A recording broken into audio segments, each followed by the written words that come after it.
ನಿಮ್ಮ ಪ್ರೀತಿಯ ಪಾಸ್ಟರ್ ಲೋಕೇಶ್ ಮಾತಾಡೋದು.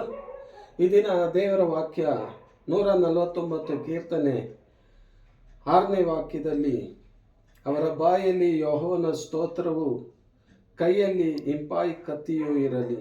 ಆಗ ದೇವರ ವಾಕ್ಯ ಹೇಳುತ್ತೆ, ಅವರ ಬಾಯಲ್ಲಿ ಯೆಹೋವನ ಸ್ತೋತ್ರವು. ಯಾವಾಗಲೂ ದೇವರಿಗೆ ನಾವು ಸ್ತೋತ್ರ ಮಾಡುವಾಗ ದೇವ್ರನ್ನ ನಾವು ಘನಪಡಿಸ್ತೀವಿ. ಅದು ಮಾತ್ರ ಅಲ್ಲ, ದೇವರು ನಮ್ಮ ಜೀವಿತದಲ್ಲಿ ಒಂದು ದೊಡ್ಡ ಬಿಡುಗಡೆ ಕೊಡ್ತಾನೆ.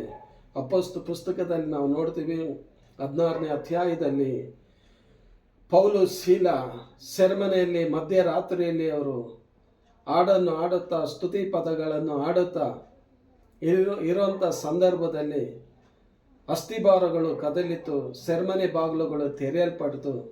ಅವರ ಕೈಗಳಿಗೆ ಹಾಕಿದಂಥ, ಕಾಲುಗಳಿಗೆ ಹಾಕಿದಂಥ ಎಲ್ಲ ಬೇಡಿಗಳು ಕಳಚಿ ಬಿತ್ತಂತ ನಾವು ಸತ್ಯವೇದದಲ್ಲಿ ನೋಡ್ತೀವಿ.